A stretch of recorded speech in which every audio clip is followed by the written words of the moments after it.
Allez, il est temps de faire un petit point concernant les essais privés qui se sont terminés la semaine dernière. Donc, les essais privés en vue de la saison 2020 de Formule 1. Donc, vous voyez les chronos. Là, ils ont été cumulés en gros des semaines 1 et 2. Et c'est Mercedes avec Valtteri Bottas qui signe le meilleur chrono de tous les essais privés confondus. Une 15.732. Pour le pilote Mercedes, ça va très très vite. Je vais vous montrer après les temps quand ils ont été faits les années précédentes à Barcelone. Vous allez voir, c'est assez hallucinant. Deuxième, on a Red Bull avec Max Verstappen, une 16.2. Pareil, Ricciardo sur la Renault, une 16.2 également, tout juste derrière. Charles Leclerc, quatrième. Ferrari qui est pas top en ses essais privés. Bon, faut relativiser. Après, ce sont que des essais privés. Mais bon, pour l'instant, c'est un peu inquiétant quand même. Racing Point, une 16.6.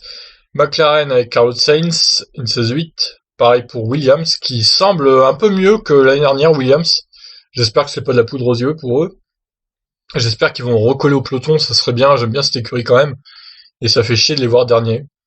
AlphaTauri avec Daniel Kiat, une 16.9. Pareil pour Alfa Romeo avec Kubica, qui a fait le meilleur temps, une 16.9 également. Et As, bon dernier, avec une 17.0. C'est Romain Grosjean qui avait signé ce chrono. Donc c'est plutôt serré, il n'y a qu'une seconde 3 entre toutes les écuries. Voilà, encore une fois, ce sont que des essais privés. Et on verra à Melbourne ce qu'il en est vraiment. Alors pour les essais privés précédents, regardez un peu ce que ça donne. Il y a eu les stats qui ont été faits par la page Facebook de la Formule 1.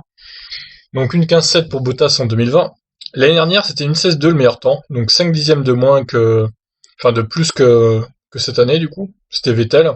En 2018 également, Vettel, une 17.1. Donc ça va déjà 1 seconde 4 plus vite qu'en 2018. C'est impressionnant, hein. 2017, c'était Raikkonen, une 18.6. En 2016, c'était également Kimi Raikkonen. 2015 et 2016, ça allait pas très très vite. Les Formule 1, c'était un peu des veaux, faut le dire. Alors, Massa en 2014, c'était à Bahreïn, donc c'est pas comparable. Rosberg en 2013, c'était encore les V8 et c'était pas la technologie d'aujourd'hui, c'était pas les Formule 1 d'aujourd'hui. Une 20.1. Et puis voilà, après c'est pas trop comparable à maintenant évidemment parce que c'était pas les mêmes monoplaces. Donc voilà, une 15.7, c'est vraiment très très rapide pour le circuit de Barcelone.